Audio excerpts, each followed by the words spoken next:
certain things, they're receptive. For example, we have a small band, what you might call a spectrum of light, of sound, of tactile sensation and so on, to which the human organism is sensitive. But we know that outside that small band, there is a huge range of vibrations to which we have built instruments that are sensitive. Things like cosmic rays, ultraviolet rays, gamma rays, hard X-rays, and so on. They're all outside the band of our spectrum. And obviously, there are things that are outside the range of our instruments. We may build new instruments someday which will evoke, bring into our consciousness other orders of vibration altogether, but yet, as yet, we don't know about. So you could imagine, you see, the universe is a vast system of vibrations and has infinite possibilities. The ordinary, everyday consciousness that we have leaves out more than it takes in. The ordinary, everyday consciousness that we have leaves out more than it takes in. The ordinary, everyday consciousness that we have leaves out more than it takes in. The ordinary, everyday consciousness that we have leaves out more than it takes in. The ordinary, everyday consciousness that we have leaves out more than it takes in. The ordinary, everyday consciousness that we have. These shall certainly prove useful. Leaves out more than it takes in.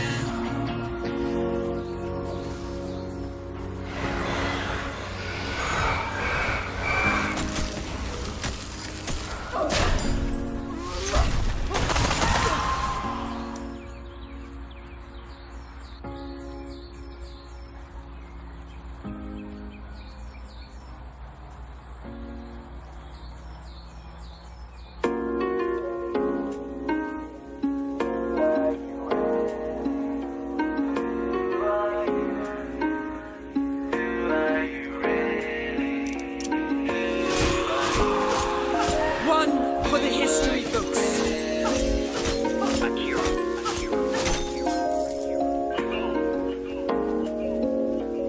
All these vibrations, you know, are like the strings on a harp. And the harps that the angels are supposed to play in heaven are really this huge possibility.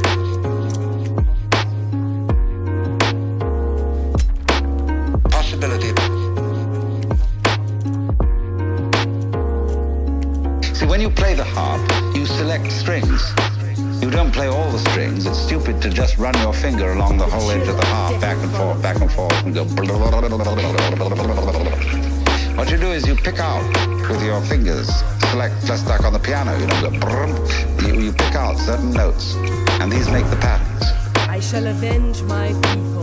But at the same time as you pick out, you reject what you don't pick out. But it's all there, constituting a fundamental continuity, the kind of continuity of the thread as they go to the back of the woven material and make up the obverse of the pattern that's on the front. Now, the question that is absolutely basic for all human beings is, what have you left out? What have you left out? How satisfying.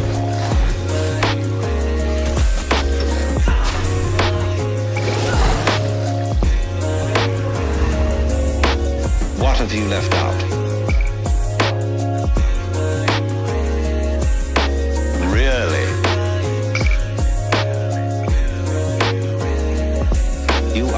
focused on certain things that constitute what you call everyday reality. The chill of death follows in my Look, wake. you single out people and you see them sitting all around.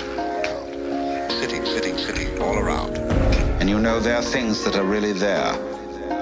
And then behind the people are the houses or whatever we live in, the earth, and behind all that the sky, and so on. But we see the world as a collection of rather disjointed events and things. And I might say to you as you came in here today, now, my goodness, you all forgot something. What did you forget? You think, my goodness, did I put my pants on? Did I wear a sweater? Did I put my glasses and my hair on, or my wig or whatever? No, it's none of that. Or something you forgot. See, everybody's forgotten something. You left it out. Just missed it. See? And so I can bring this out, what you've forgotten, if I ask you, who are you? Well, you say, I'm Paul Jones, or whatever your name happens to be. I say, oh, no, don't give me that stuff. Who are you, really? Who are you?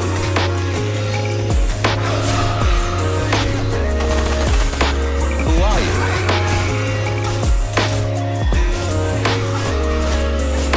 Who are you? I am in need of succor. I shall go to my eternal best. Who are you, really? You think, no, of course I'm just me. No, don't give me that. I don't want to hear all that nonsense. You're playing a trick on me. Really, deep down, who are you? I don't know. Well, that's the thing to find out. That's the thing that's been forgotten. See? That's the underside of the tapestry, the thing that's been left out. Because what much better. we are carefully taught to ignore is that every one of us, fundamentally, deep inside, is an act of, a function of, a performance of, a manifestation of the works. The whole blinking cosmos, with all its galaxies, and forever and ever and ever, whatever it is beyond that. Is done. What you might call God in the Western tradition, or Brahman in Hindu philosophy, or Tao in Chinese. My power knows no bounds. Every one of us is really that, but we are pretending we aren't. And we are pretending with tremendous skill and deception. Who are you?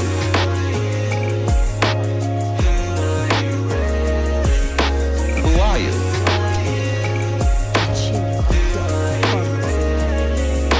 Who are you? Who are you really?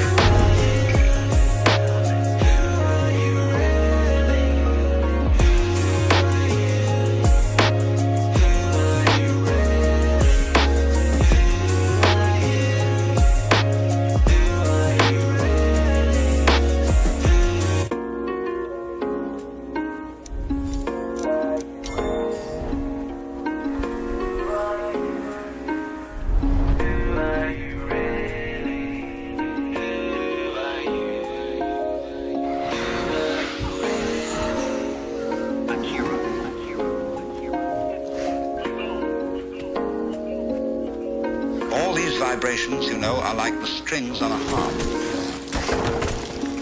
And the harps that the angels are supposed to play in heaven are really this huge My possibility. name shall be remembered through the ages.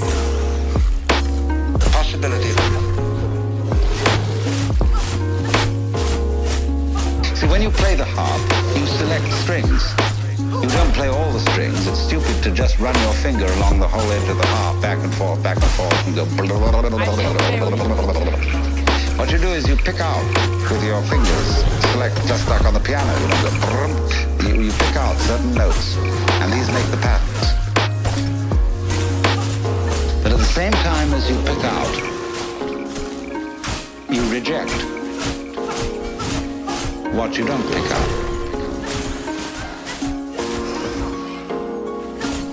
But it's all there, constituting a fundamental continuity, the kind of continuity of the thread as they go to the back of the woven material and make up the obverse of the pattern that's on the front. Now, the question that is absolutely basic for all human beings is, what have you left out? What have you left out?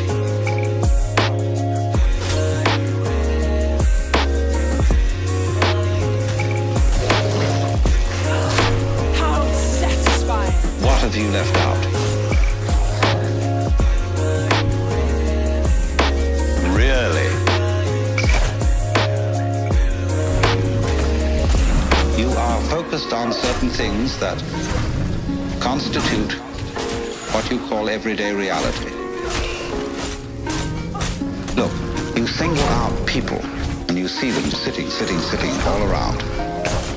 Sitting all around. And you know there are things that are really there. And then behind the people are the houses or whatever we live in, the earth, and behind all that the sky, and so on. But we see the world as a collection of rather disjointed events and things. And I might say to you as you came in here today, now, my goodness, you all forgot something. What did you forget? And you think, my goodness, did I put my pants on? Did I wear a sweater? Did I put my glasses and my hair on, or my wig or whatever? No, it's none of that. Or something you forgot. See, everybody's forgotten something. You left it out. Just missed it. See? And so I can bring this out, what you've forgotten, if I ask you, who are you? Well, you say, I'm Paul Jones, or whatever your name happens to be. I say, oh, no, don't give me that stuff. Who are you really? Who are you?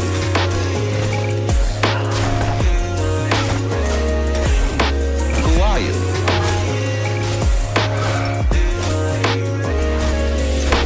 Who are you? How satisfying! Who are you really? And you think, whoa, of course I'm just me. Turn to your slime. No, don't give me that. I don't want to hear all that nonsense. You're playing a trick on me. Really, deep down, who are you?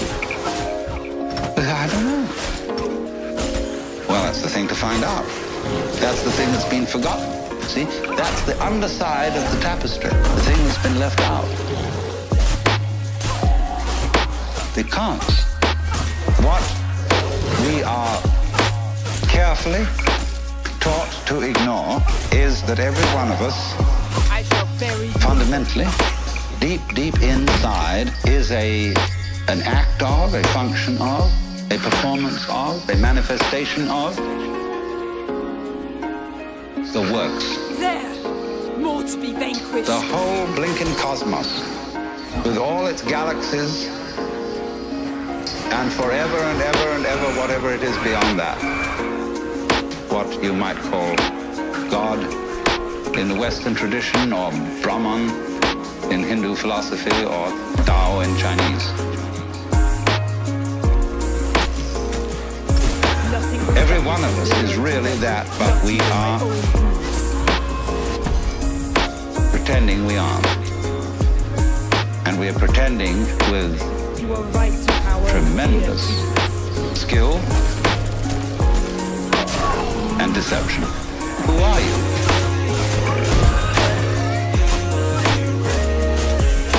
Who are you?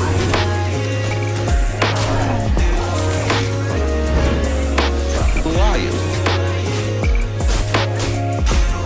I shall never give up. Who are you really?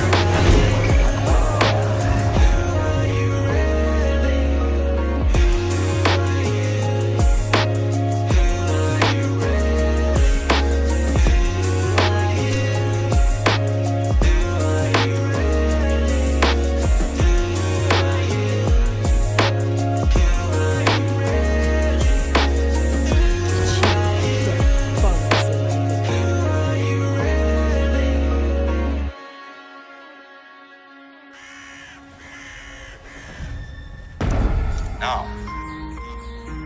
what I would call a really swinging human being is a person who lives on two levels at once.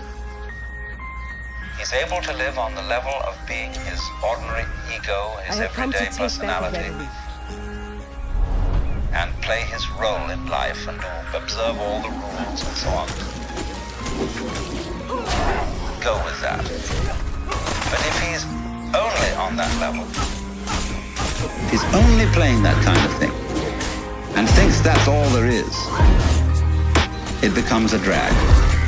And he starts being the kind of person who feels that he's just got to go on surviving. It's terribly important to go on surviving. Live. He works at that. And his children learn the same attitude from him. He says, well, I've got to survive because I've got all these children I've got to support, and so on and so forth.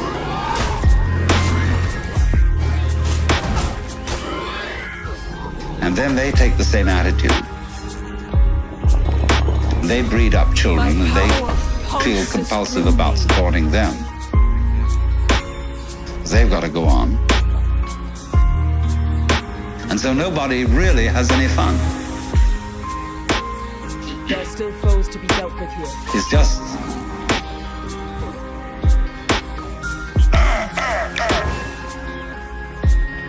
We've got to make this thing, see? And you don't have to.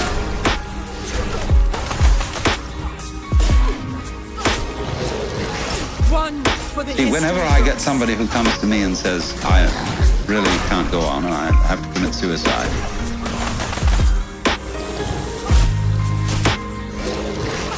I say, well, that's entirely, you're right. There's really no reason why you should go on, and if you want to commit suicide, do it. You can check out.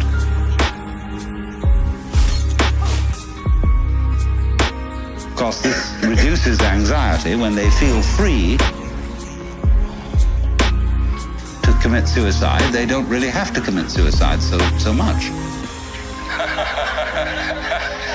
know, you can commit partial suicide.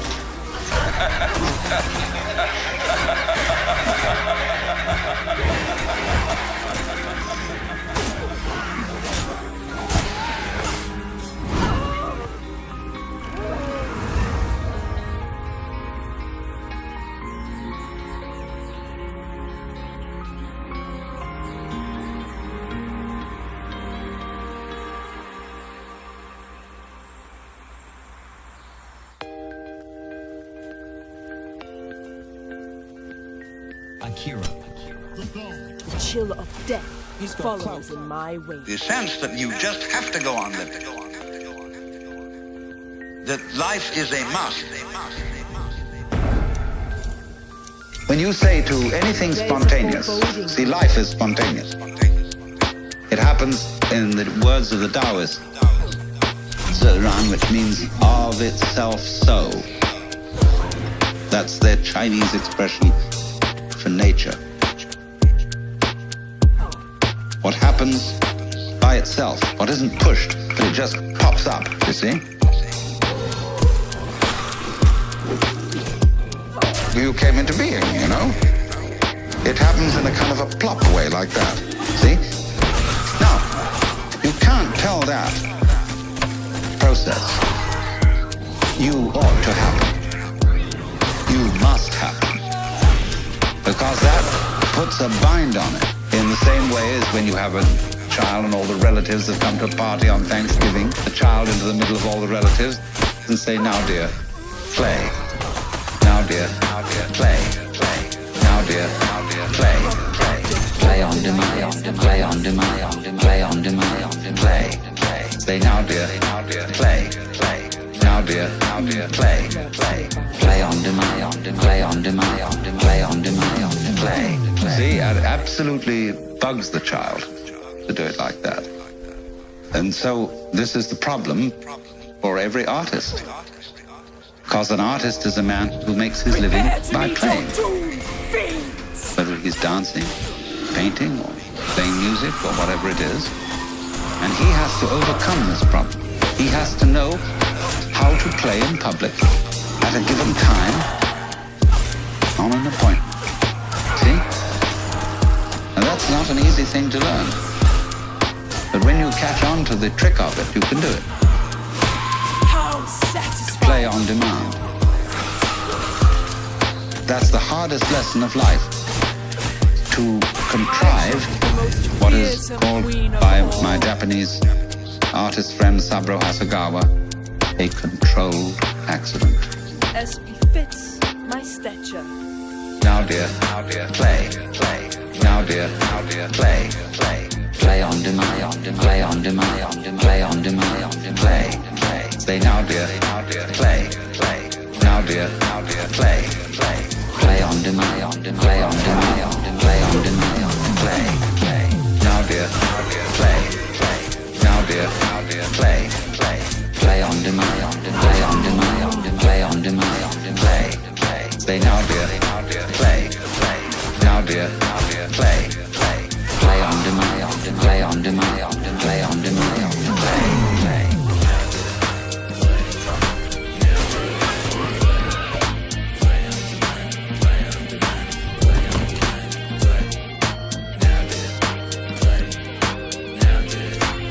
That belongs to me.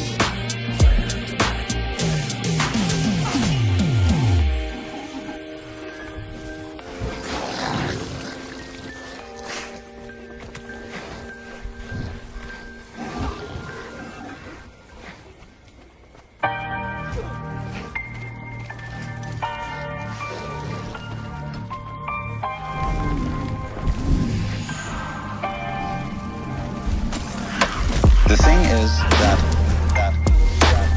we have been educated to use our minds in a certain way, a way that ignores or screens out the fact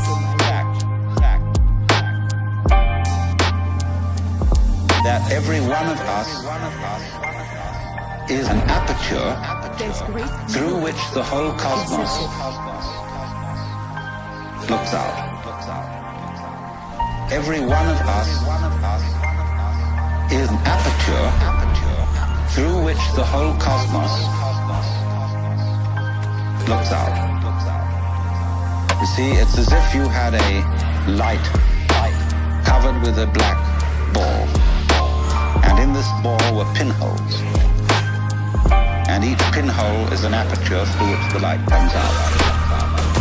So in that way, every one of us is actually a pinhole through which the fundamental light, that is the existence itself, looks out. Only the game we're playing is not to know this. To be only that little hole, which we call me, my ego, my specific John Jones, or whatever. Darkness lies. Every one of us is an aperture through which the whole cosmos looks out. Every one of us is an aperture through which the whole cosmos looks out. If we can maintain at the same time the sense of being this specific John Jones with his role in life or whatever, and know also underneath this that we are the whole works, you get a very marvelous and agreeable arrangement. A most remarkable harmoniousness. I mean, it gives one's life a great sense of joy and exuberance if you can carry on these two things at once. If you, in other words, you know that all the serious predicaments of life are a game.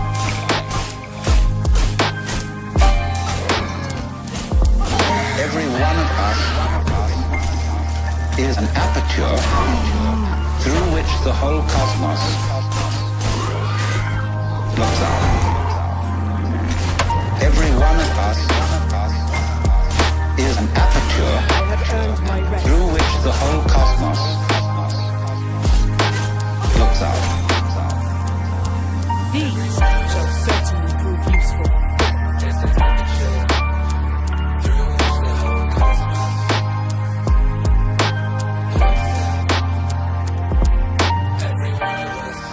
Let my enemies come.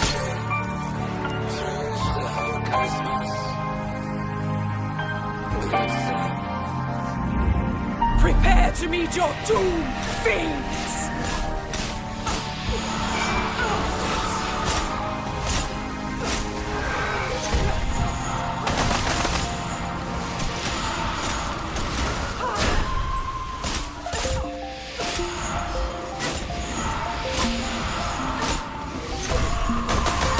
How satisfying!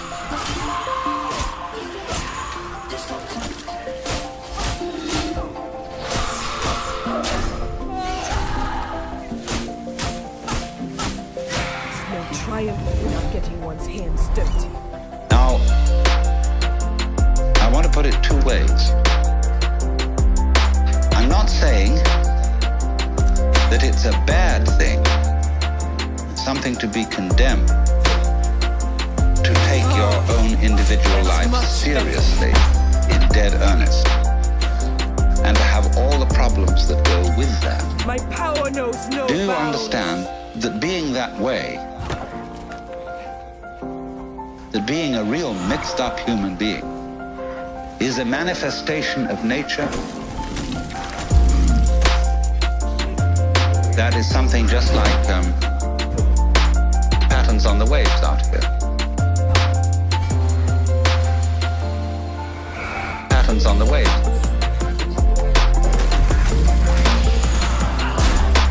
Patterns on the waves.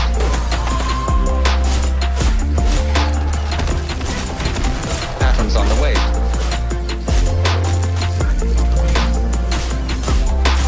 Patterns on the waves.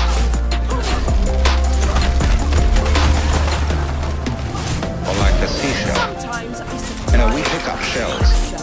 I always keep one around, sort of an example. Many things. One for the history books. Say, my goodness, isn't that gorgeous?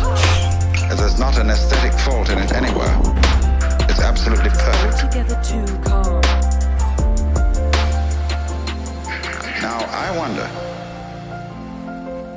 wonder if these fish look at each other's shells and say, don't you think she's kind of fat? Shall certainly prove useful. Oh my, those markings aren't really very well spaced. Because that's what we do.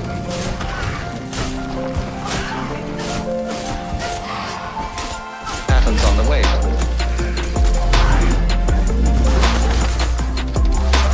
Patterns on the wave. That's what we do. Patterns on the wave.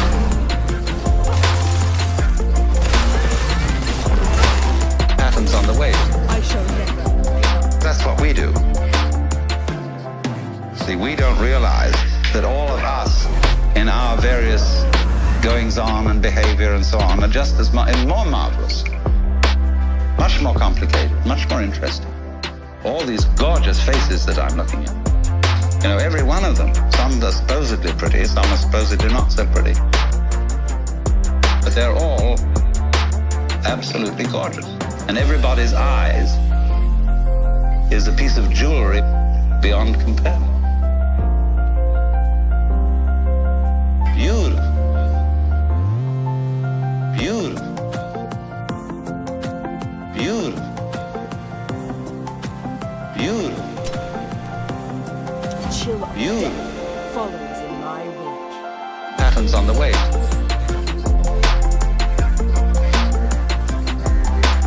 Patterns on the waist. That's what we do. Patterns on the waist.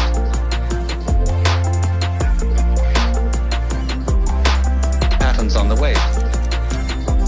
That's what we do. Darkness lies underneath.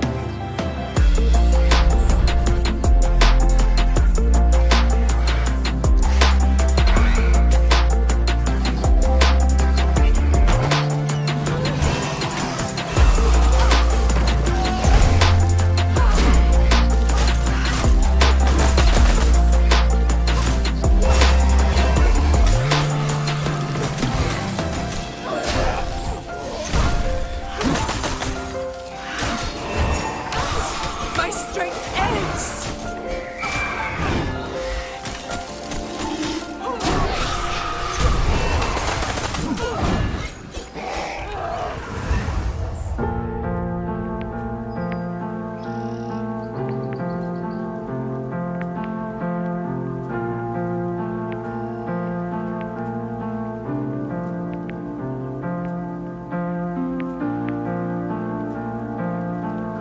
We have specialized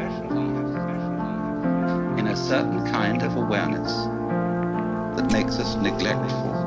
Chill of death follows You in see, we specialize in more or less briefly concentrated, pinpoint attention.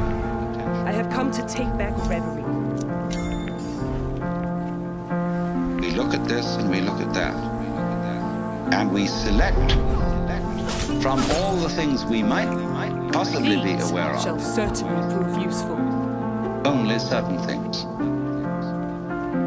And as a result of that, we leave out of our everyday consciousness one amazing beauty of experience that we never see at all. And on the other hand, the very deep thing, the sense of our basic identity, unity with, oneness with the total process of being. My name See, because we're shall be staring, as it remembered were, through the ages. at certain features of the landscape, we don't see the background.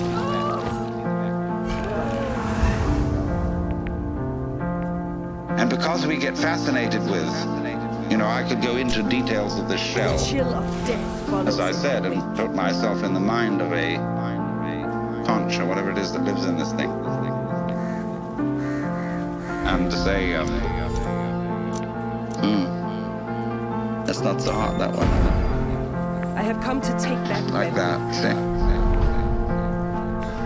And so, I wouldn't see the whole thing.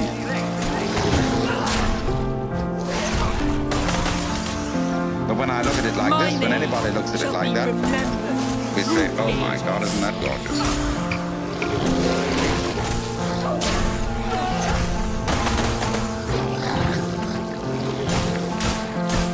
Oh my God, isn't that gorgeous?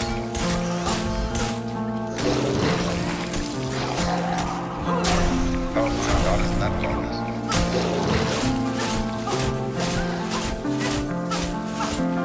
Oh my God, isn't that gorgeous? Return to your slime.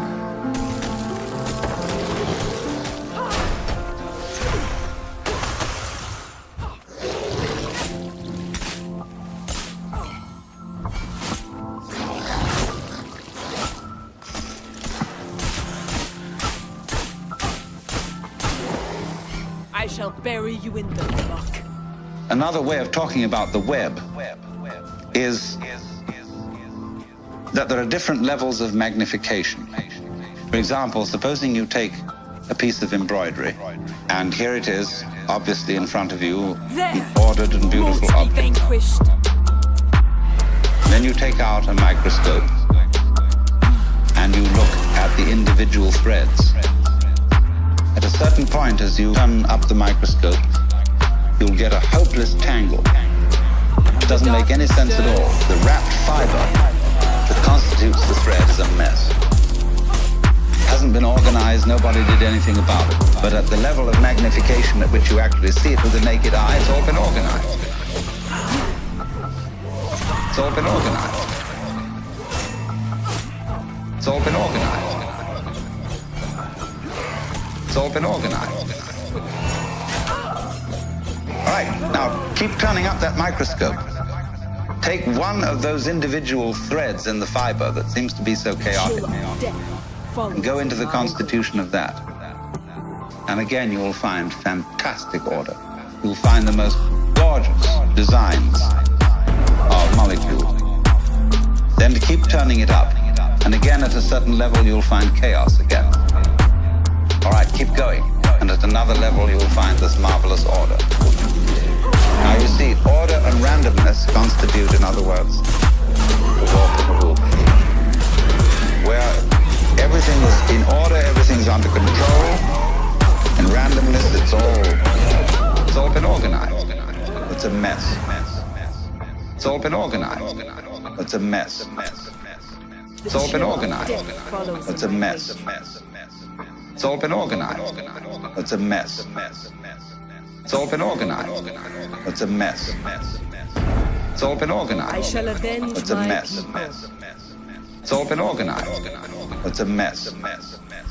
It's all been organized. It's a mess. But we wouldn't know what order was unless we had messes. It's the contrast of order and messes that order itself depends upon. And so in exactly the same way, How satisfying. it is the contrast of on and off, there and not there. In other words, life and death, being and non-being, that constitutes existence. Only we pretend My enemy. that the random side of things, the disorderly side of things, could possibly win in the game of competition, or I would rather call it collaboration between the two. When you lose sight of the fact that the order principle and the random principle go together, that's exactly the same predicament as losing sight of the fact that all individually delineated things and beings are connected underneath. You know, just like mountains stick out of the earth and there's the fundamental earth underneath them. So all of us, as different things, we stick out of reality. And there's a continuity underneath, but you ignore that. See, that's the thing that's left out. It's all been organized. It's a mess. It's all been organized. It's a mess. It's all been organized. It's a mess. It's all been organized. It's a mess. It's all been organized. It's a mess. It's all been organized. It's a mess. It's all been organized. It's a mess. It's all been organized. It's a mess.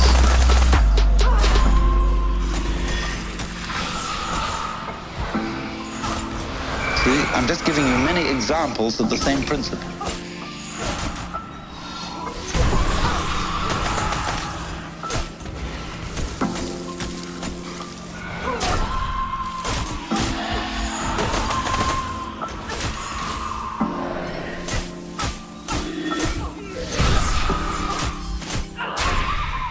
Begone, fearsome lady.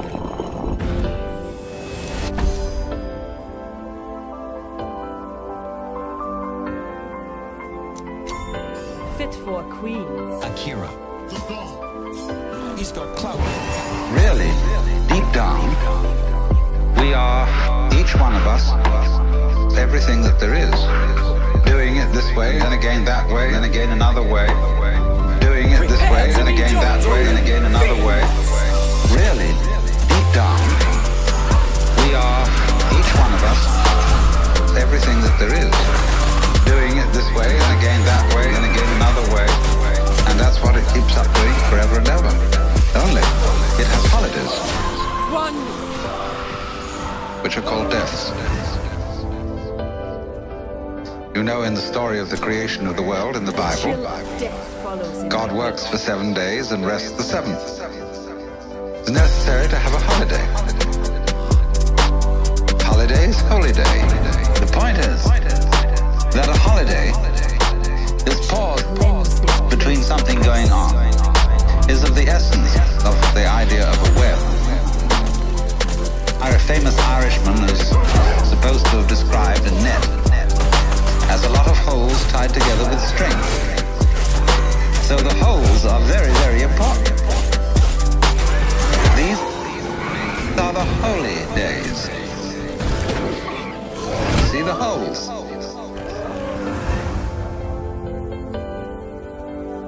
This all goes together. Really, deep down, we are, each one of us, everything that there is.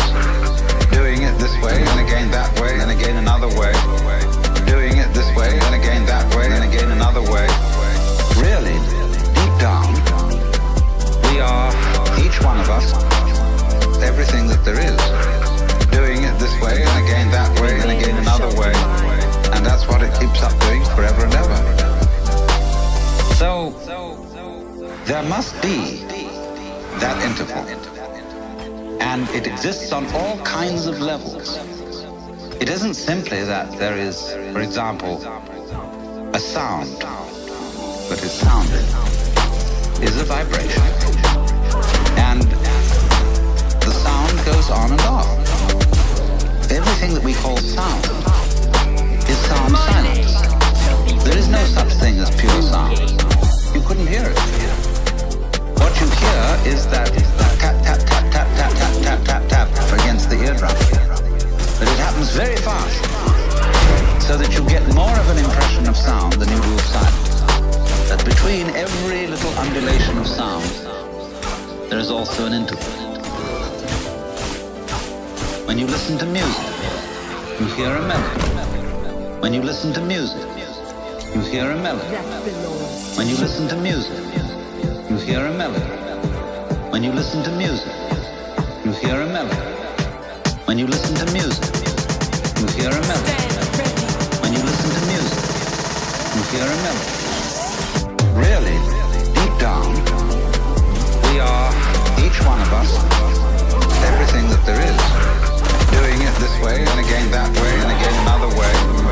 Doing it this way, and again that way, and again another way.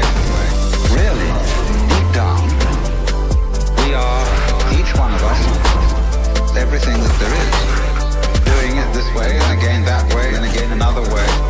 And that's what it keeps up doing forever and ever. When you listen to music, you hear a melody. When you listen to music, you hear a melody. When you listen to music, you hear a melody. When you listen to music, you hear a melody. But what you hear, actually, that makes the melody significant are the steps between the tones, what we call the intervals. And the person who doesn't hear intervals is tone deaf. He only hears noises. He doesn't hear the steps. So, that interval between whatever happens is as important as what happens. So we'll call these two things, the sound and the silence, the life and the death, somewhat analogous in weaving is a warp and woof. Now, look at the marvelous way in which warp and woof go together. A piece of cloth is an extraordinary thing when you consider it's made of a line of string. There's something that always struck me as a child. Fabulous.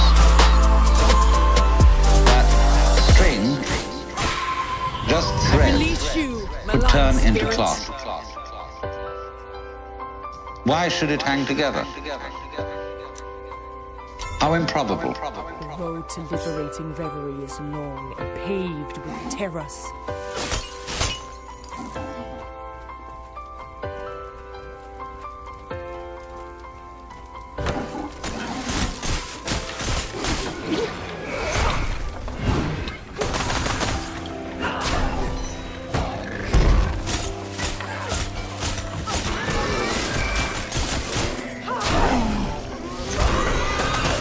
My mother was a very great artist in embroidery. Absolutely fabulous work. And she could do everything with thread. Sewing, knitting, embroidery, make tapestries, repair tapestries. Oh, just fabulous work. So I've grown up in a background where thread is of enormous importance. She made a living this way for a while. So I was always amazed at the way you take a ball of wool with knitting needles, suddenly it turns into a sweater. Fantastic. One for the history books. But I found out, you see, the secret of this, which is that it will do this. It will hold together by this combination of warp and woof. Warp and woof. This process where one thread goes under the other, omits the next, goes under the other, warp and woof. Their foul stench. Warp and woof. And then the next thing does the same thing but in the opposite way. Connect that. And they hold each other up. These shall certainly prove useful. For example, you can put two sticks of wood and lean them against each other, and they'll stand up.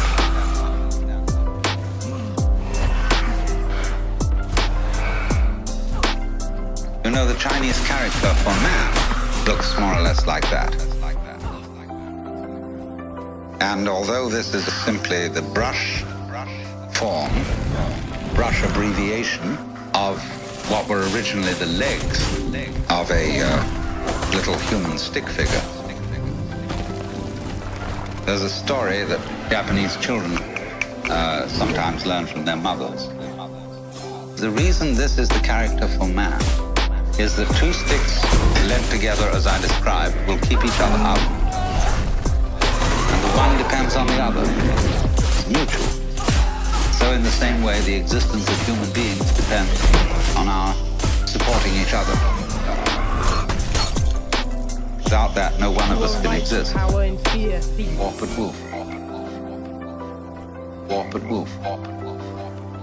This process where one thread goes under the other, omits the next, goes under the other, warp and woof. Warp and woof. And then the next thing does the same thing but in the opposite way. Connect that. But that, which may seem a little trite, a little sort of moralistic and so on, but it is absolutely fundamental that anything that there is, whenever we can say that something exists, existence is a function of relationship, of relationship, of relationship, of relationship, of relationship. The chill of death follows in my wake.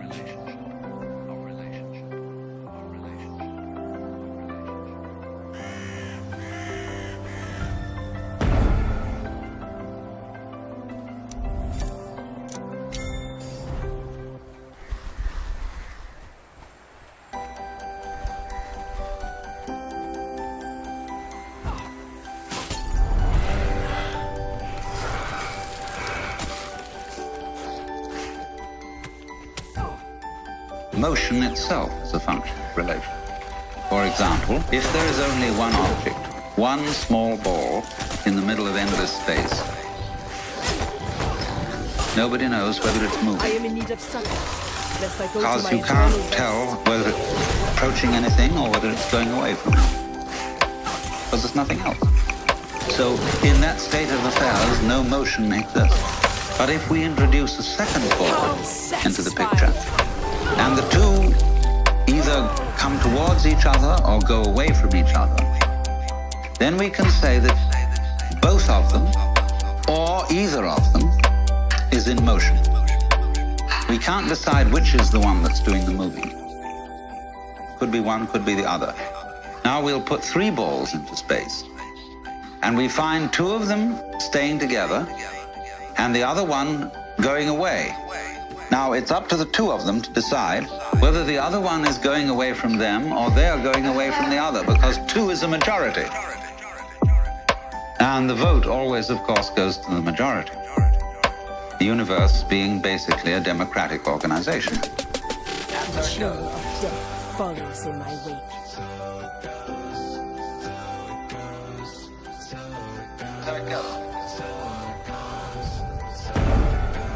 There is a foreboding here.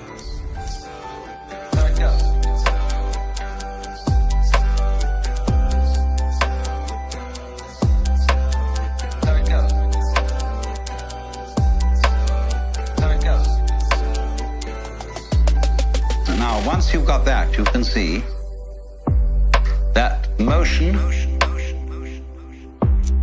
is a form of relationship. It is always a joy to be graced with your presence. Let me put it in another way. Energy is a form of relationship. If the universe is basically a play of energy, then you can say energy and relationship go together.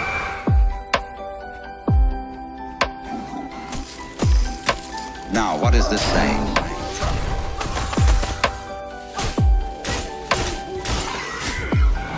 This is saying that being, At last, existence itself, is relationship.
the chill of death follows in my wake.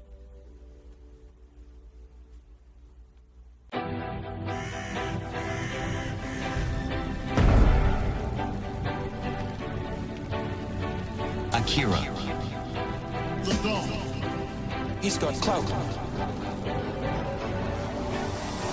You know the old question.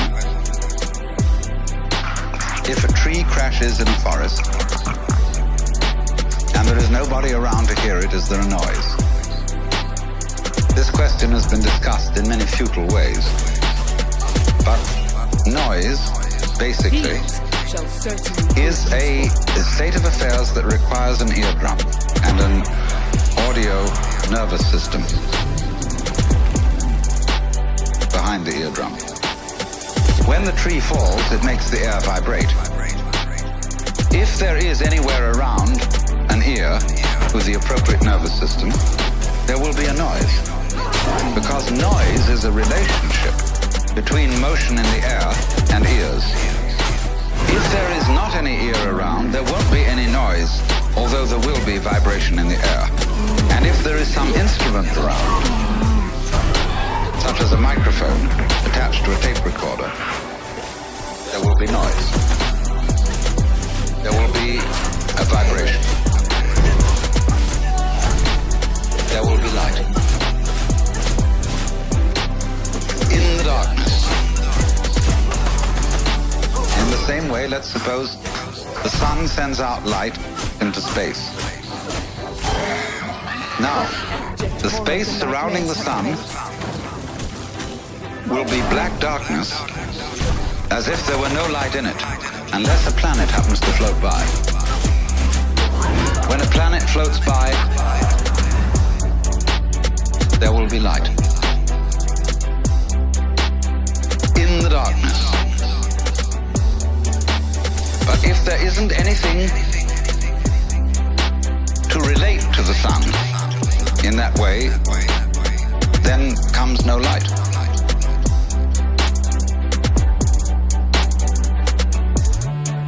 Now this goes right down to the root and ground of everything. It goes down to the essence of your nerves, your whole being. That it's all an interdependence. There will be noise. There will be a vibration. There will be light. In the darkness, there will be noise. There will be a vibration. There will be light. In the darkness.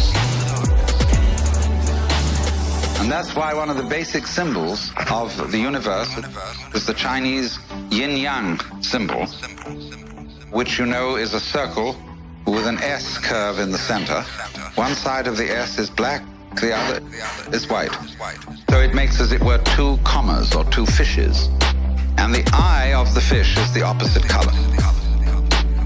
The white fish has a black eye, the black fish has a white eye, curling in on each other. Now this thing is called a helix. And that is the fundamental form of the galaxies, the great nebulae we see out in space. And this is basically, too, the position of sexual intercourse. This is lovemaking. And this is, you know, when you hold hands and so on. This is it. This is it. There will be noise. There will be a vibration. There will be light. In the darkness, there will be noise. There will be a vibration. There will be light.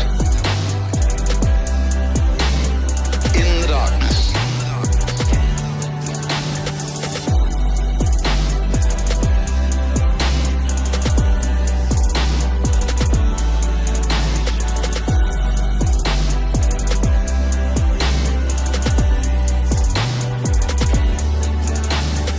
But there are two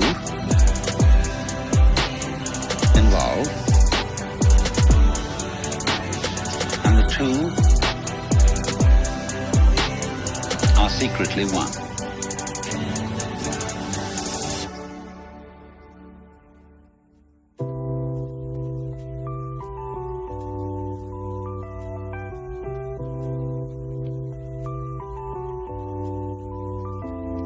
To get into the unitive world, underneath, underlying and supporting the everyday practical world, there have to be certain alterations in one's common sense.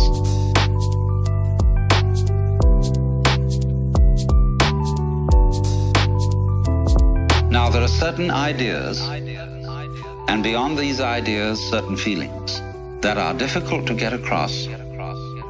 Not because they're intellectually complicated, not at all because of that, but because they're unfamiliar. They're strange. We we haven't been brought up to accommodate. In exactly the same way that in past times, people knew that the planets were supported in the sky because they were embedded in spheres of crystal.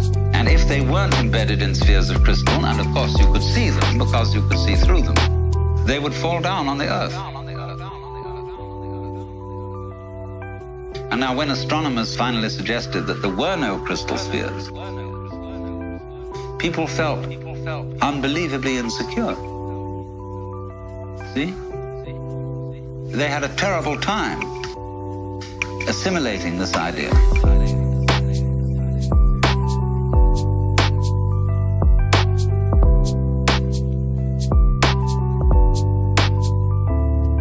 Now, do you see what it involves to assimilate a really new idea? You have to do quite a flip. For example, there's some people whose number systems only account for quantities. 1, 2, 3, many. So they don't have any concept of 4 corners to a table. See, a table has many corners. And a pile of pebbles is, in that sense, equivalent in manyness to the 4 corners of a table. Now, they have difficulty, you see, in beginning to assimilate the idea of counting through and numbering all those corners or all those pebbles. But we've done that. And so to us, that is perfectly simple. But imagine the kind of mentality, the kind of person to whom that is not simple at all. But now, in exactly the same way, there is here what I'm trying to explain. A new idea that most people don't assimilate. And that is the idea of the total interdependence of everything in the world.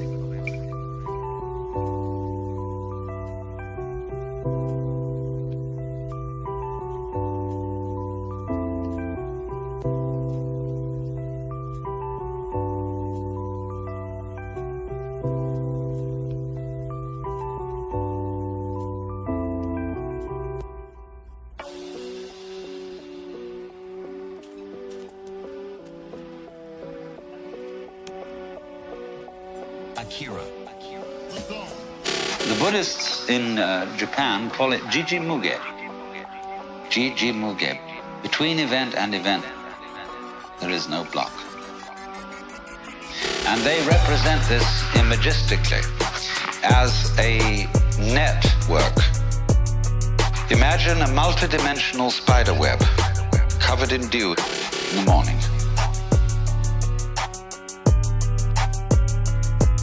And every single drop of dew on this web contains in it the reflections of all the other drops of dew. And of course, in turn, in every drop of dew that one drop reflects, there is the reflection of all the others again. And they use this image to represent the interdependence of everything in the world. You see, it takes two. We could have so much fun, but it takes more than one. You see, it takes two. We could have so much fun, but it takes more than one. She don't want it. In other words, if we give this dewdrop image, if we put it into a linguistic analogy, we would say this: words have meaning only in context. The meaning of any word depends upon the sentence or upon the paragraph in which it's found. So that if I say, this tree has no bark, that's one thing. And if I say, this dog has no bark, that's another thing.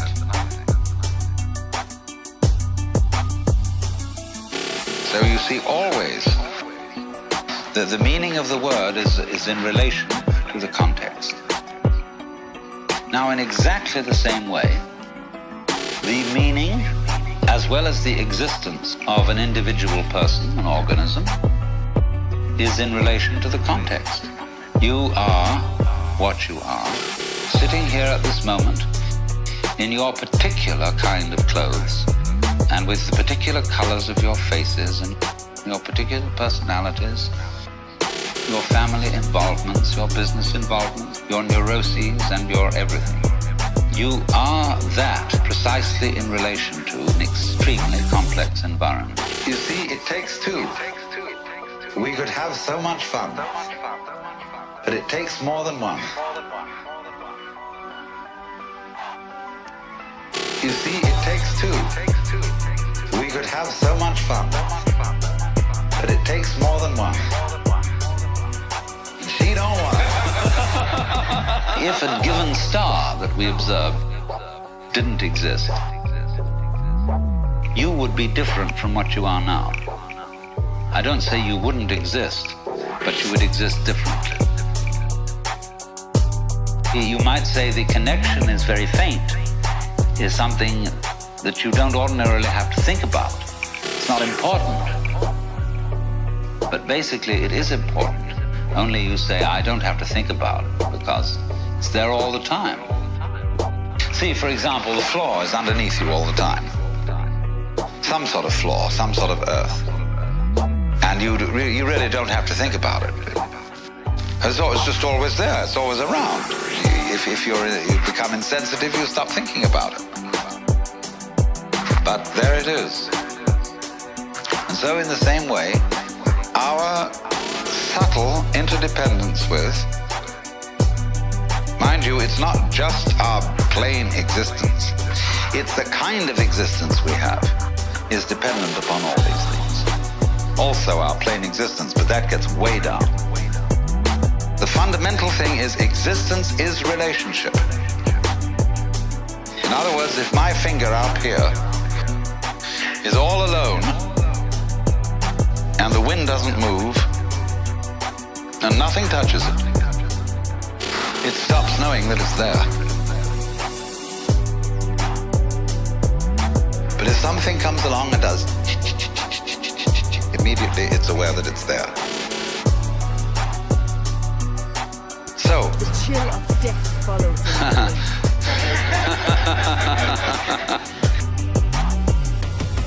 you see, it takes two. We could have so much fun, but it takes more than one. Revenge shall be mine. You see, it takes two. We could have so much fun, but it takes more than one. She don't want it. But in this way, you see, what we call duality, well, you can see, can't you, how duality is fundamental. It takes two. But duality is always secretly unity. Unity. Duality is always secretly unity. Unity. Unity. Unity. Unity.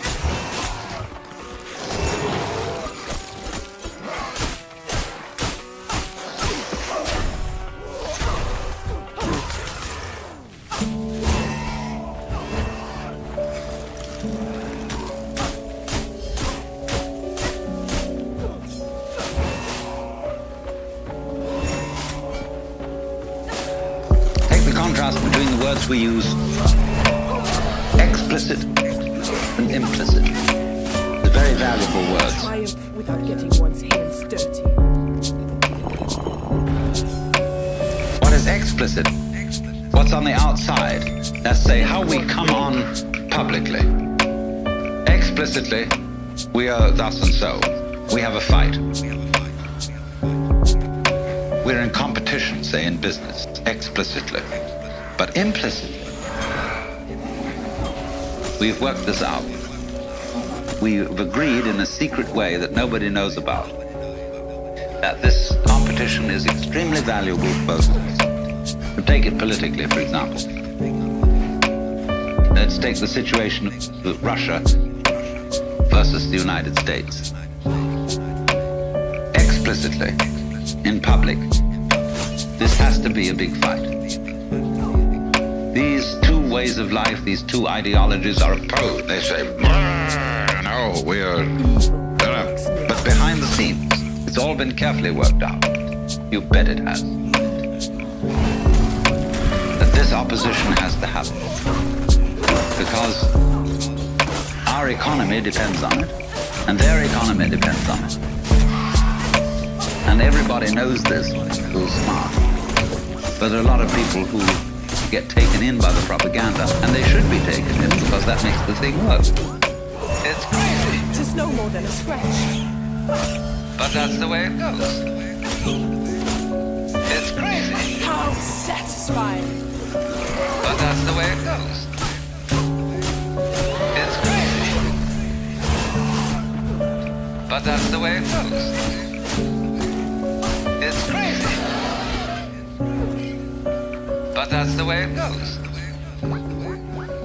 And everything works this way. When swans start to mate, they're not sure what they're supposed to do. And they begin to fight. I had a long talk about this with C.G. Jung.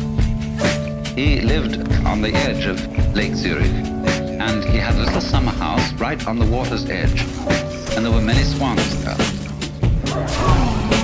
And I was getting up at the end of a conversation with him.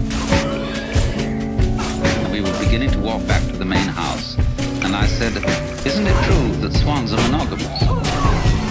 And he said, yes. They are. He said, do you know, I have had most interesting relationships between these swans and many of my female patients who thought they were homosexual. And Jung wasn't a sexual snob. I mean, he understood all the legitimacy of all kinds of sexual variation. But he said it has been a point of departure for our discussions. And he said it's a very funny thing that when they begin to mate, they start fighting. And they don't know what it's all about, and then suddenly the fight turns into lovemaking. That belongs to me. So that's what I mean. Underneath opposition, of a new beginning. there is love. Underneath duality, there's unity. The Tweedledum and Tweedledee agreed. But Prepare to meet your doom. it's crazy. But that's the way it goes. It's crazy. But that's the way it goes. It's crazy. But that's the way it goes. It's crazy. But that's the way it goes. See, here's that weaving principle. The things hold together by over, under, under, over, over, under, under, over, over, under, under. And that creates a stuff, it creates fabric, it creates clothing, it creates shelter. The chill of death Creates follows in my wake. what we call matter. Matter, mater, mother, and also the same word, maya, illusion. See, the Revenge shall be world mine. as a marvelous illusion.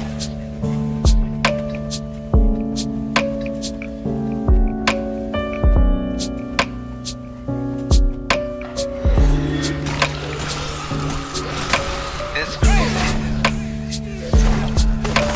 But that's the way it goes. It's crazy. But that's the way it goes. It's crazy. But that's the way it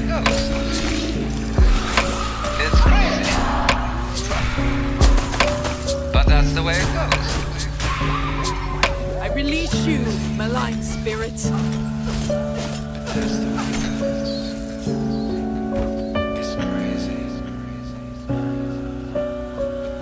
I feel the warmth of foes nearby.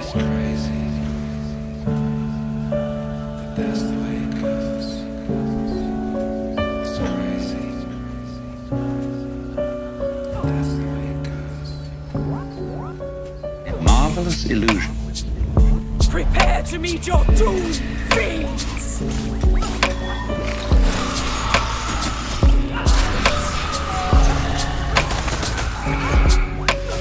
Marvelous illusion.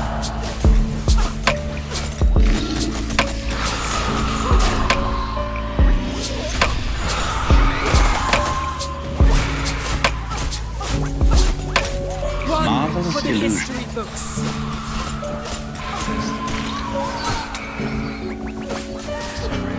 That was easy, almost deceptively so. Marvelous illusion.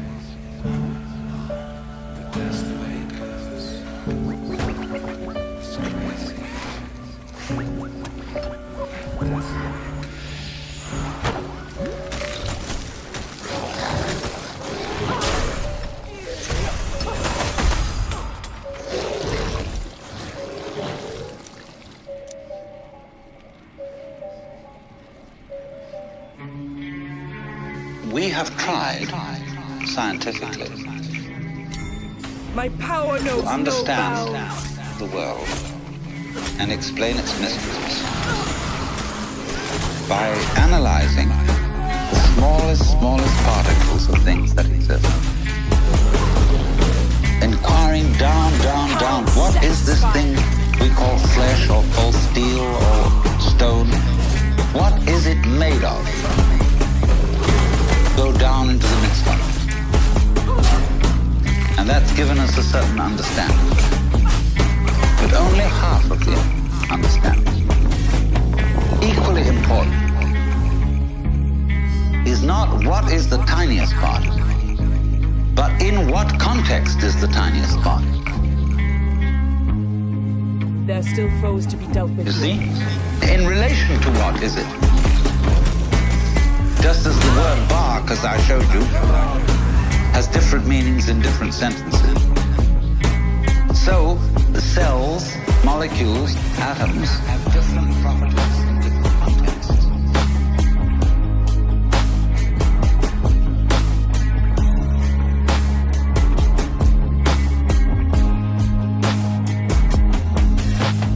Different properties in different contexts.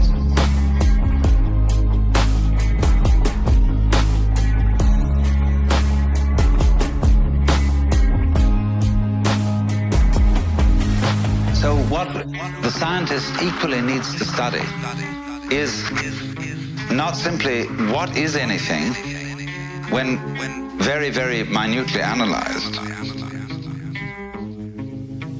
but where is it? When is it? That makes all the difference.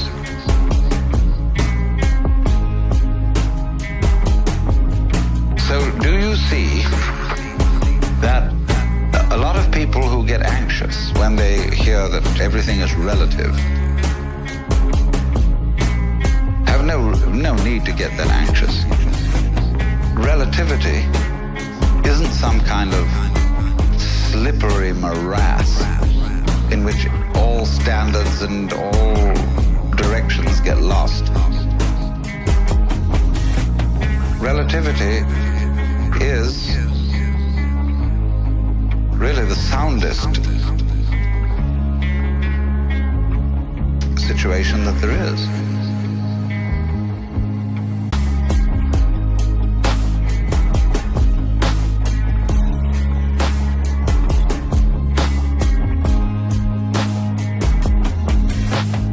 Different properties in different contexts.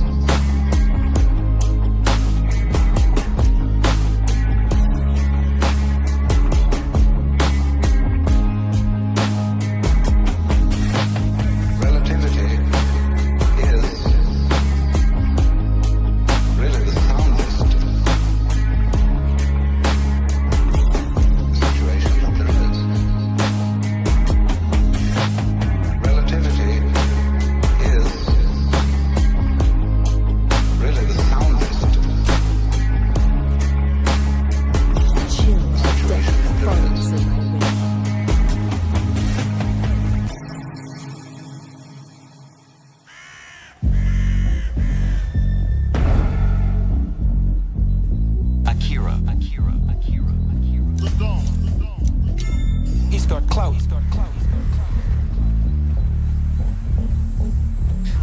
This is wonderful.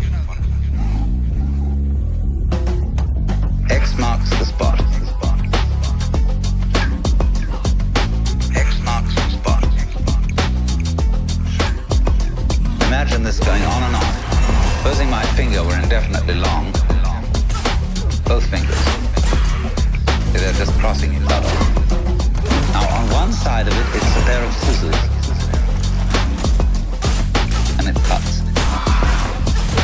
What is it on the other side? Why, it's opening female legs. Saying, please come in.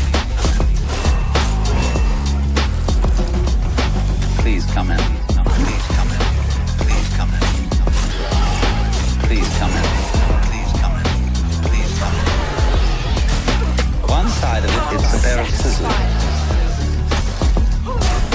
What is it on the other side? Let my enemies Utter softness, utter receptiveness. On the other side, it's... But on this side, it's... Please, please, please. The title of these talks that I'm giving here is Mind Over Mind. evil lurks nearby. And I'm going into all the various problems which have to do with the control of the mind. And so I might introduce what I'm going to say by saying it from different points of view. For example, if you're interested in communications, it will be the problem of feedback. Or if I may put it in theological terms, Prepare to meet your doom! how does man follow the will of God if the will of man is perverse? The theologians say, you cannot do this without having divine grace, or the power to follow the will of God. How then do you get grace? Why is grace given to some and not to others?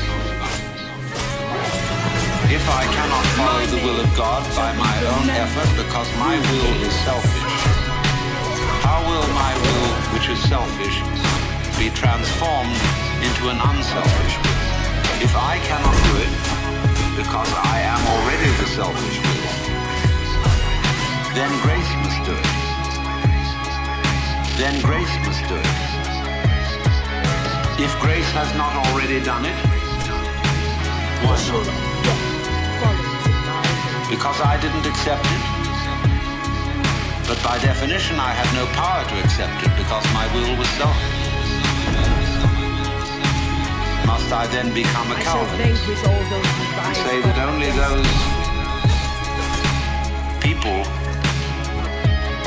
who are predestined to receive grace will be able to live the good life? The good life. Then we come back to the inadmissible position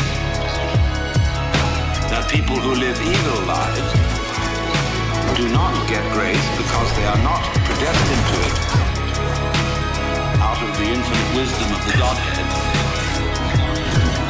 Then God himself must be held responsible for their evil deeds.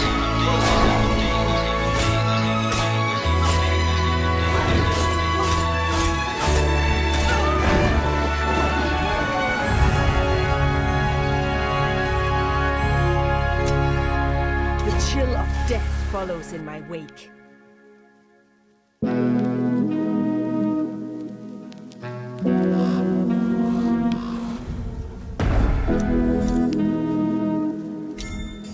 I shall avenge my people. And so that is a nice little tangle. If I put this in the language of Oriental philosophy and religion, it would be be something like this. The Buddha said that wisdom must come My name shall be only from the abandonment of selfish craving or desire. The Buddha said that wisdom must come only from the abandonment of selfish craving or desire.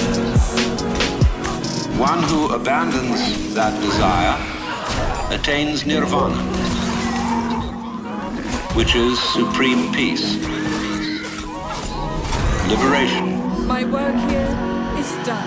Nirvana means in Sanskrit, blow out. That is, exhale the breath. Exhale the breath. The opposite, desire, is to breathe in. Get me that straw. Now if you breathe in I'll be waiting here to supervise. and hold it, you lose your breath. But if you breathe out, it comes back to you.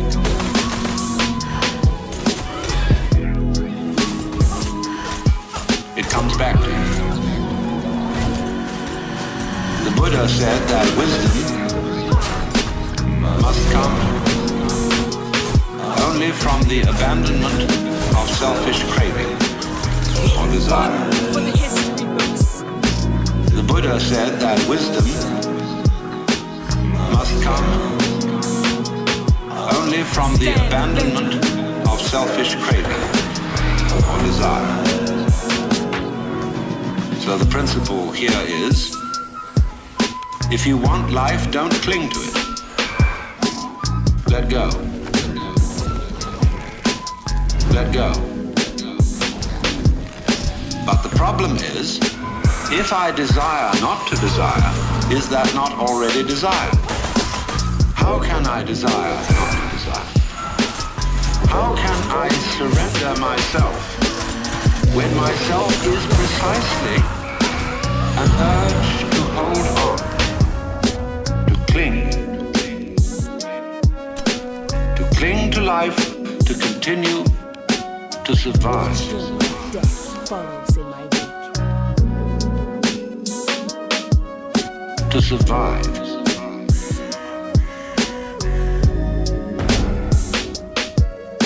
To survive. The Buddha said that wisdom must come only from the abandonment of selfish craving or desire. The Buddha said that wisdom must come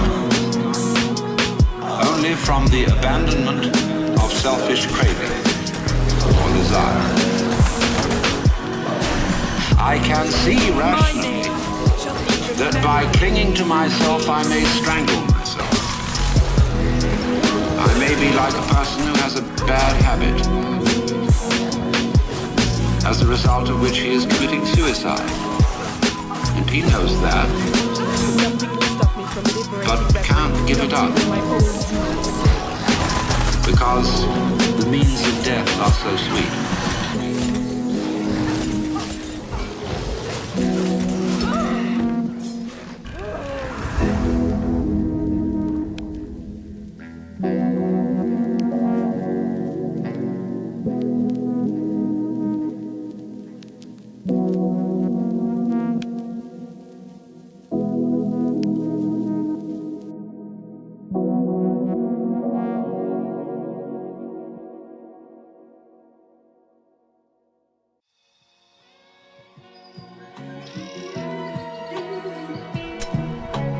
Chill of death follows in my wake.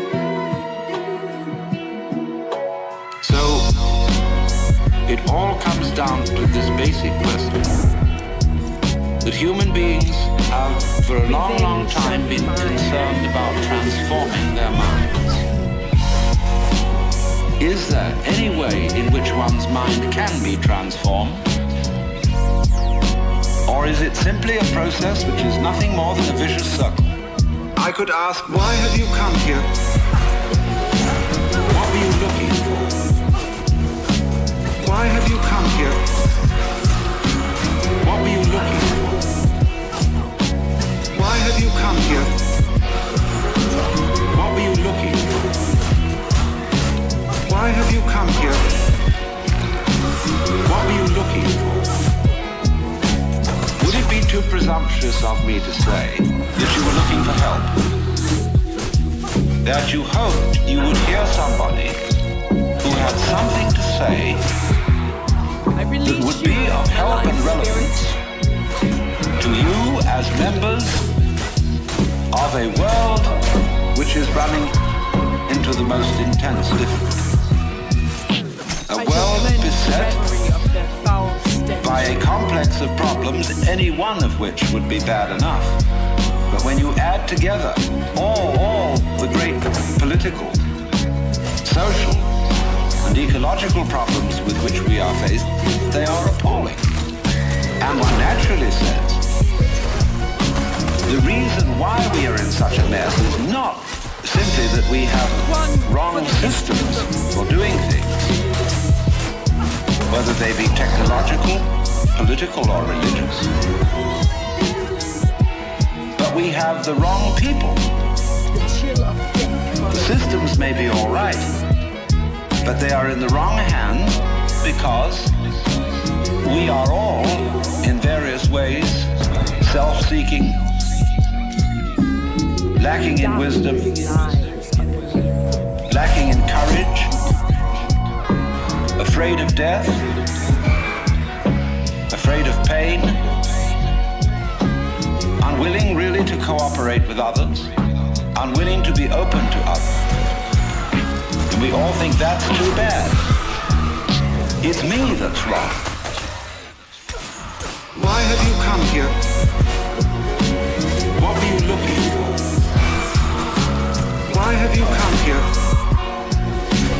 What were you looking for? Why have you come here? What were you looking for? Why have you come here? What were you looking for? My work here is done.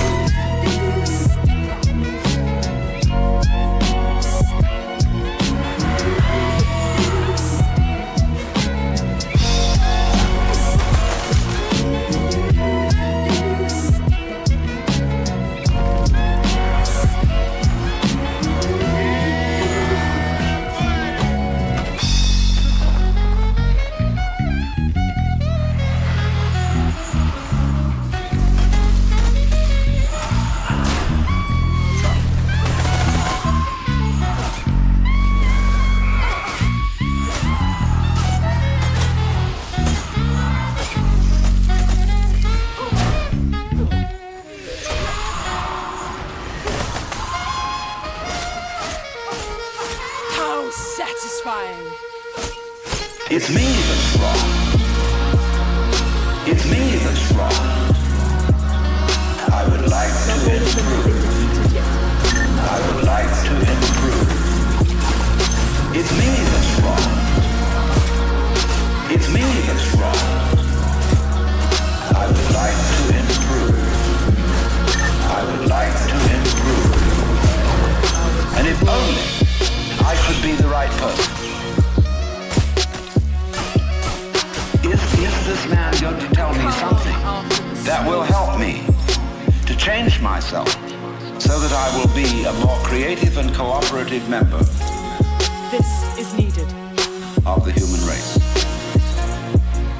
I would like to improve. It's me that's wrong. It's me that's wrong. I would like to improve. I would like to improve. It's me that's wrong. It's me that's wrong. I would like to improve. I would like to improve. So in so many people's minds and from so many different angles, there is this urgent feeling that I must improve me. And this is critically important. Because it's obvious. At least it's superficially obvious. that the way things are, we are going to hell fast. Now, in this question, can I improve me? There is the obvious difficulty that if I am in need of improvement, the person who's going to do the improving is the one who needs to be improved. And there immediately we have a vicious circle. It's me that's wrong. It's me that's wrong. I would like to improve. I would like to improve. It's me that's wrong. It's me that's wrong. I would like to improve. I would like to improve.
Given by these simple physical means so that it's very easily and readily available. Well, a lot of people got baptized. And it doesn't always take. People fall from grace. Why do they? You see, we're just talking about the same old problem. But we've put it a step up. But it's the same problem. How can I improve myself? Was the first problem.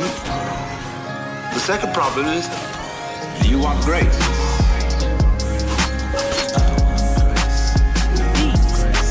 Do you want grace?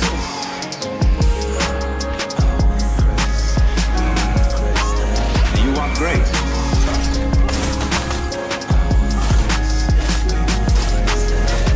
Grace.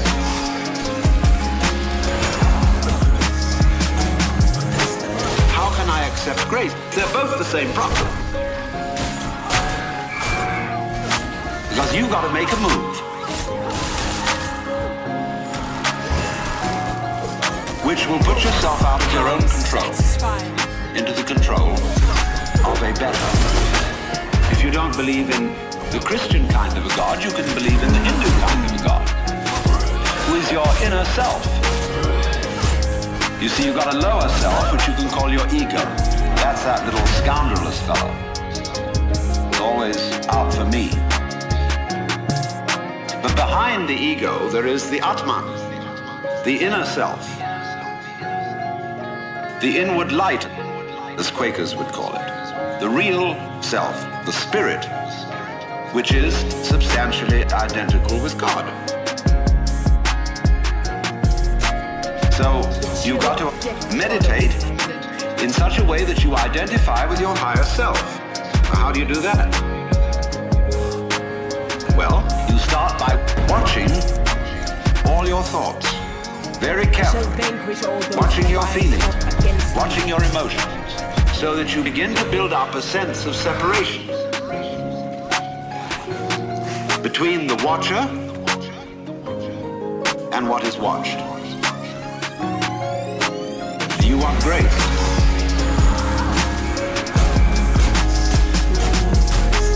Do you want grace?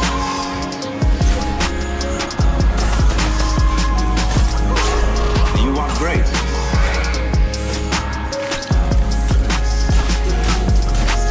Do you want grace?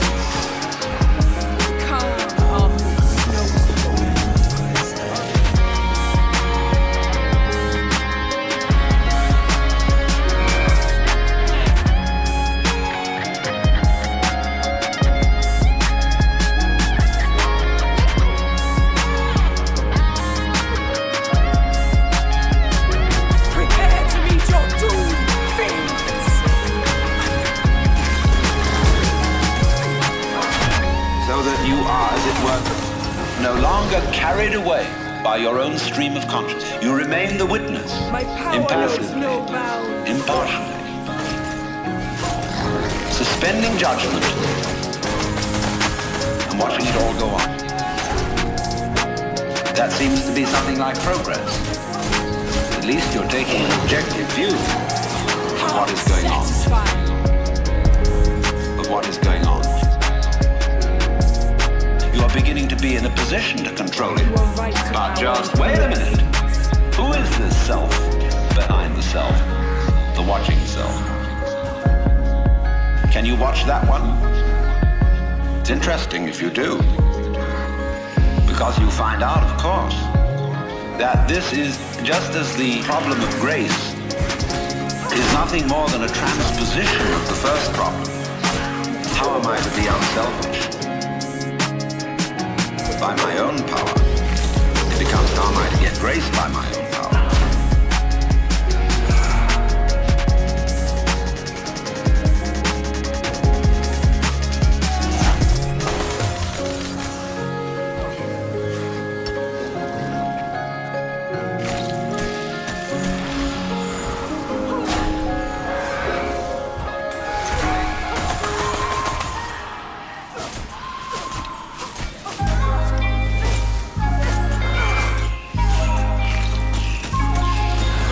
So, in the same way, we find that the watching self, or the observing self, behind all our thoughts and feelings, is itself a thought. That is to say, when the police enter a house in which there are thieves, the thieves go up from the ground floor to the first floor. When the police arrive on the first floor, the thieves have gone up to the second. And so to the third, and finally out to the roof. And so when the ego is about to be utmost, it immediately identifies with the higher self. It goes up a level. Because the religious game is simply a refined and highbrow version of the ordinary game. How can I outwit me? How can I one-up me?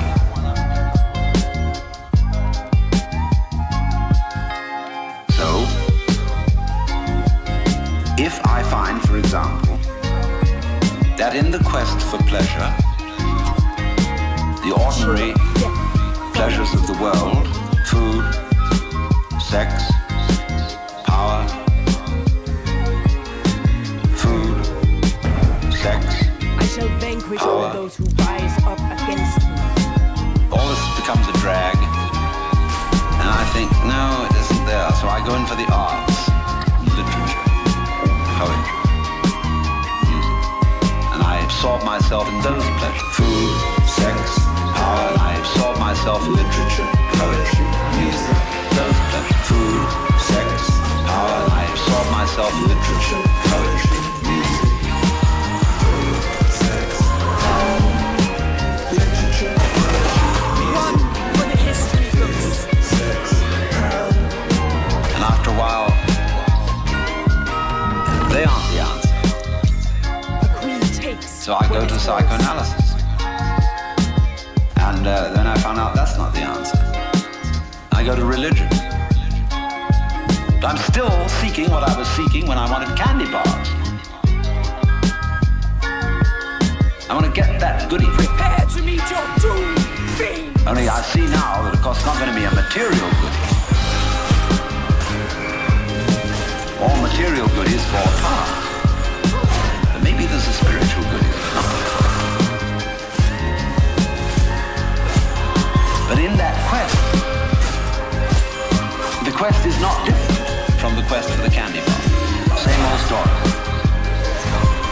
Only you've refined the candy bar and made it abstract and holy and blessed and so on. So it is with the higher self. The higher self's your old ego. And you sure hope it is eternal.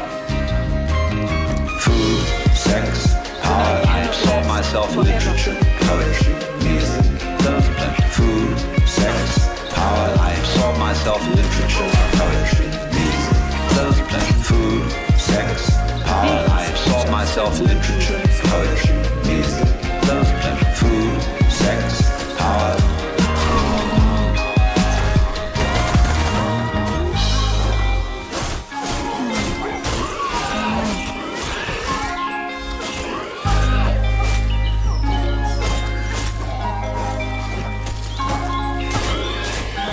How satisfying.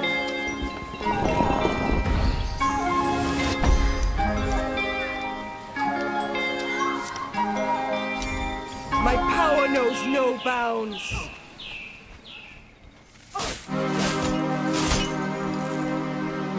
These shall certainly prove useful.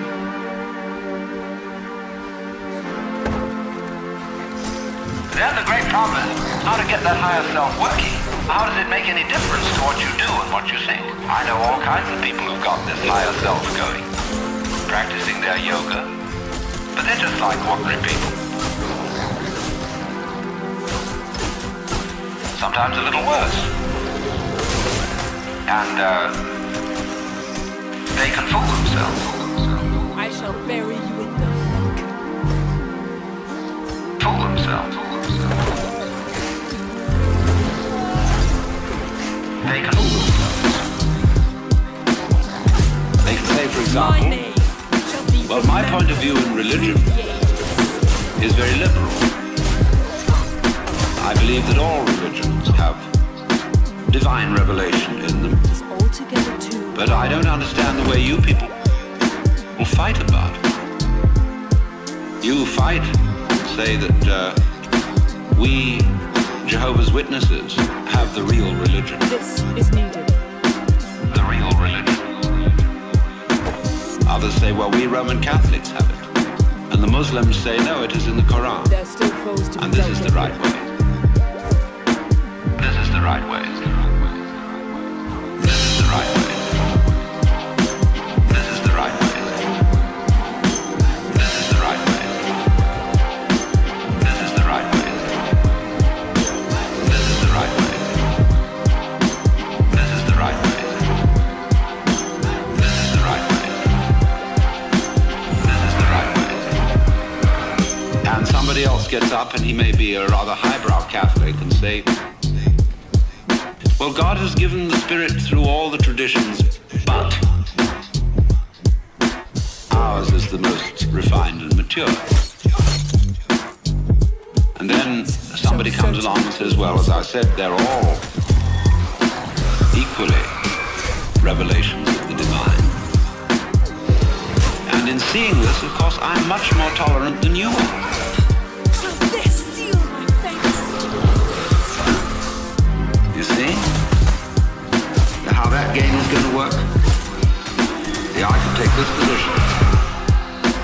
Supposing you regard me as some sort of a guru, and you know how gurus hate each other. They're always putting each other down. And I could say, well, I don't put other gurus down. See, that outwits all of them. See, we're always doing that. I have earned my We're always finding a way to be one up. And by the most incredibly subtle means. So you see that, you see? And you say, I realize I'm always doing that. And tell me, how do I not do that? How do I not do that?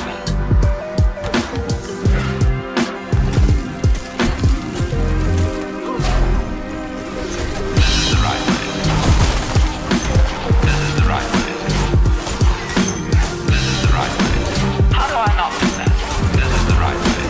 How do I not do that? This is the right way. This is the right way. This is the right way. How do I not do that? This is the right way. How do I not do that? Say, why do you want to know?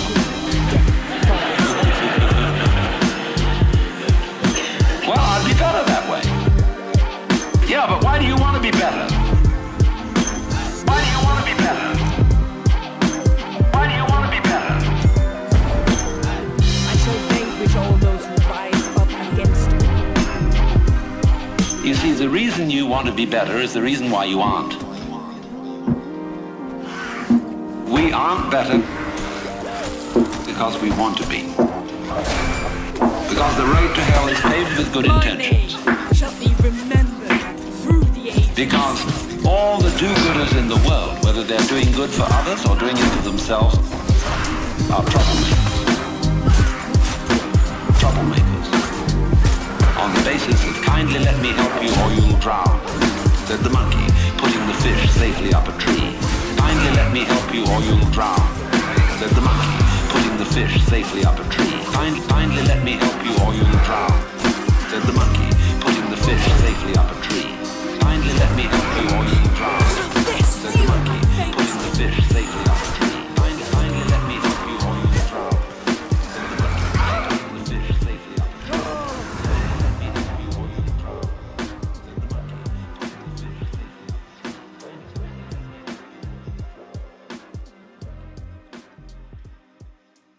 monkey, putting the fish safely up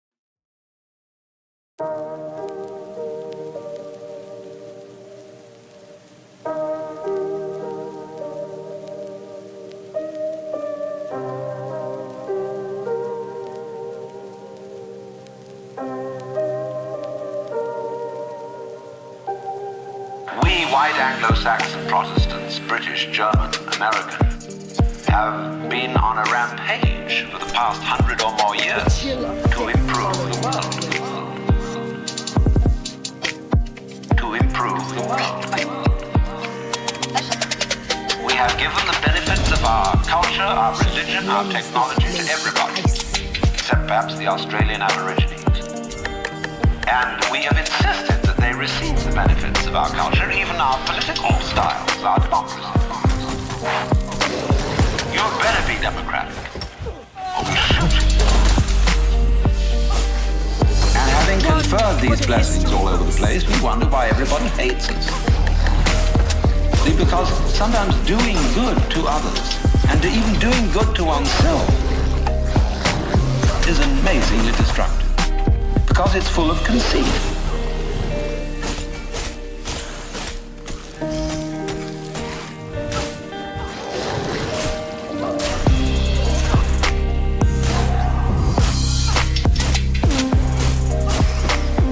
Return to your slime. How do you know what's good for other people? How do you know what's good for you? It's want to improve, you ought to know what's good for you. But obviously you don't. Because if you did, you would be improved. How do you know what's good for other people? How do you know what's good for you? If you say you want to improve, you ought to know what's good for you. But obviously you don't. Because if you did, you would be improved. So we don't know. It's like the problem of geneticists, which they face today. I went to a meeting of geneticists not so long ago where they gathered in a group of philosophers and theologians and said, now look here, we need help. We now are on the verge of figuring out how to breed any kind of human character we would want to have. We can give you saints, philosophers, scientists, great politicians, anything you want. Stand ready. Just tell us, what kind of human beings ought we to be? So, I said, how will those of us who are genetically unregenerate make up our minds what genetically generate people might be? Because I'm afraid very much that our selection of virtues may not work. It may be like, for example, this new kind of high-yield grain, which is becoming ecologically destructive. But when we interfere with the processes of nature and breed efficient plants and efficient animals, there's always some way in which we have to pay for it. And I can well see that eugenically produced human beings might be dreadful. We could have a plague of virtuous people. You realize that? Shall be remembered through the ages. Do you realize that? Any animal considered in itself is virtuous, does its thing, but in crowds they're awful. Shall certainly Like a crowd of ants or locusts on the rampage. They're all perfectly good animals, but it's just too much.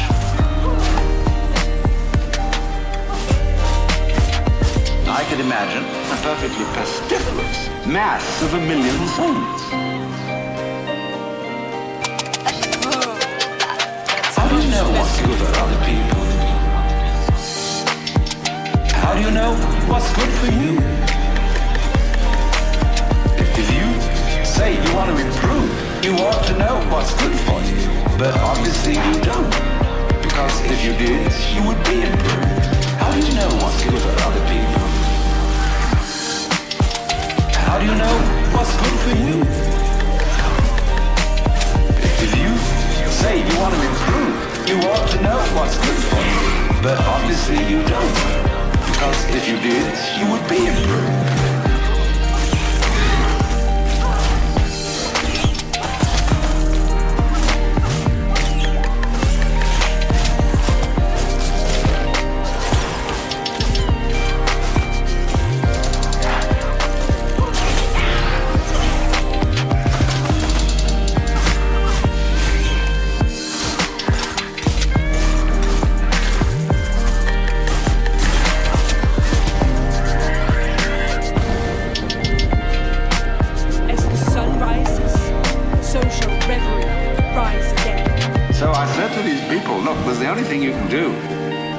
Just be sure that a vast variety of human beings is maintained. Don't please breed us down to a few excellent types. Excellent for what? Excellent for what? We never know how circumstances are going to change and how our need for different kinds of people changes. The nightmare shall flee in fear before me. We may need very individualistic and aggressive people. At another time, we may need very cooperative, team-working people. At another time, we may need people who are full of interest in dexterous manipulation of the external world. At another time, we may need people who explore into their own psychology and are introspective. There is no knowing. But the more varieties and the more skills we have, obviously, the better.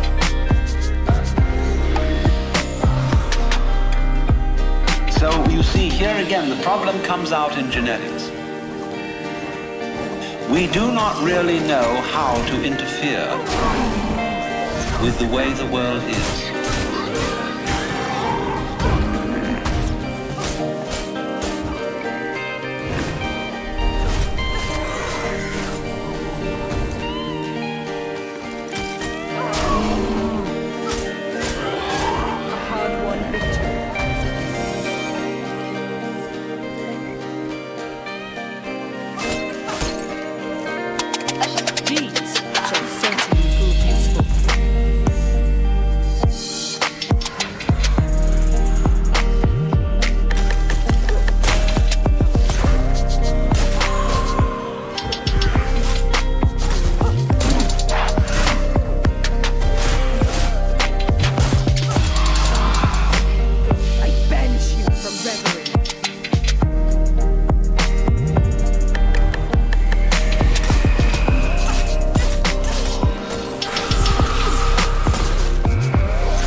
Bringing rabbits into Australia. And that starts going all over the place and getting out of this. But then you think, well, now wait a minute. It wasn't the bugs in the blood. There are bugs all over the place. What was wrong with this person that his blood system suddenly became vulnerable to those particular bugs? His resistance wasn't up. Therefore, what you should have given was not an antibiotic, but vitamins. Okay, so we're going to build up his resistance. But resistance to what? It's no more than a scratch. You may build up resistance to this and this and this class of bugs, but then there's another one that loves that situation. He comes right in.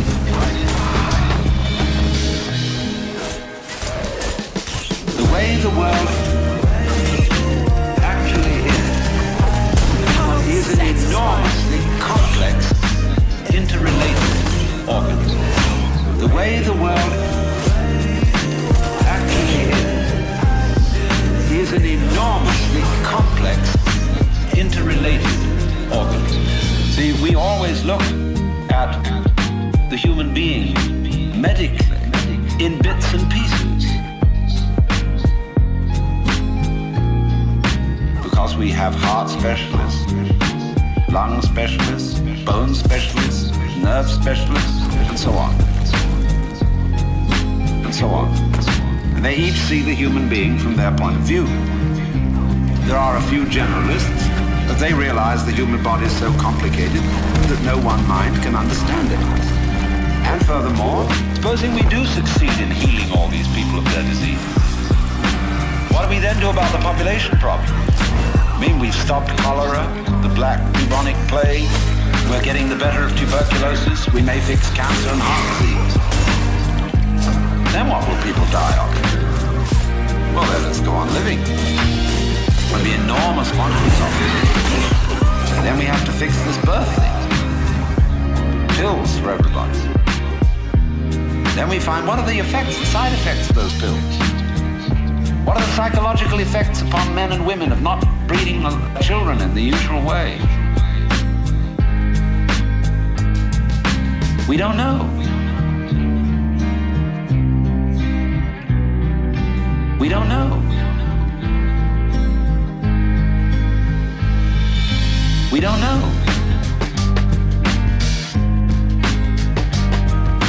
We don't know.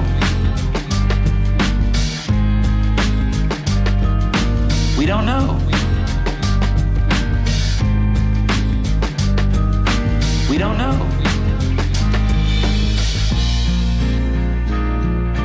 The way the world actually is an enormously complex, interrelated organism. The way the world actually is an enormously complex, interrelated organism.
Akira.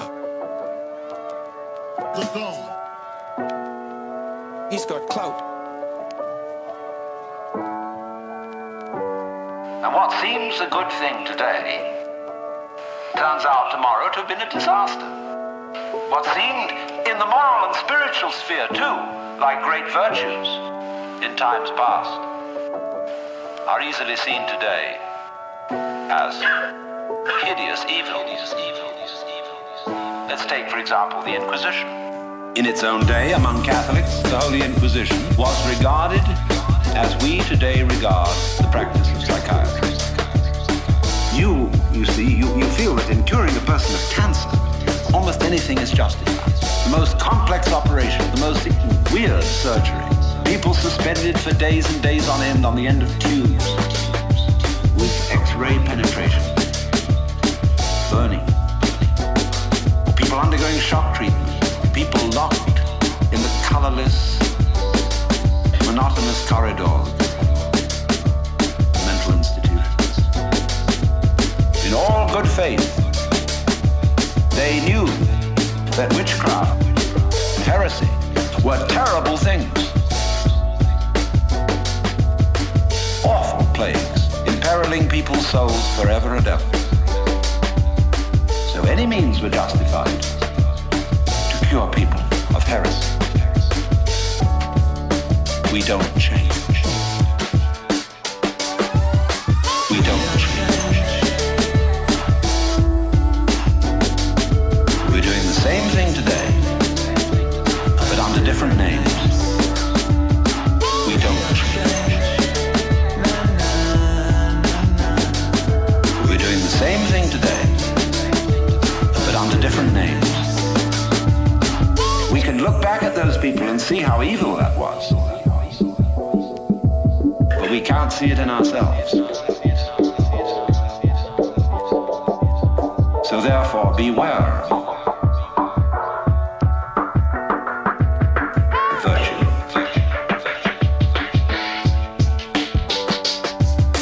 We don't change. We're doing the same thing today, but under different names. We don't change. We're doing the same thing today, under different names. We don't change. We're doing the same thing today, but under different names. We don't change. We're doing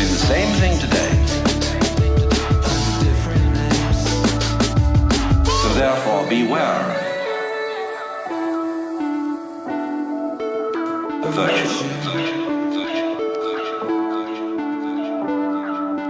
So therefore, beware. Virtue.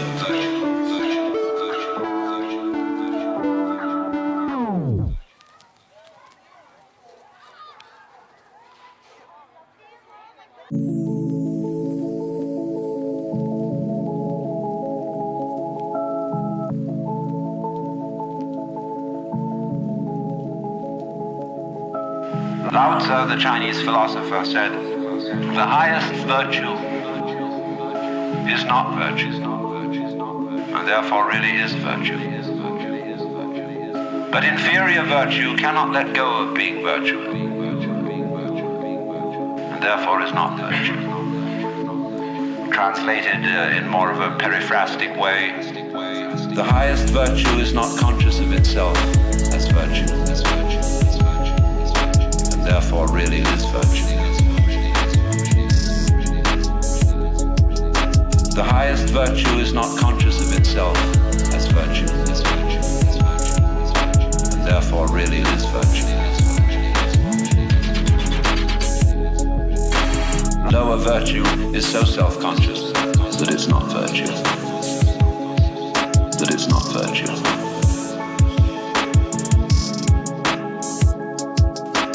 Lower virtue is so self-conscious that it's not virtue. That it's not virtue.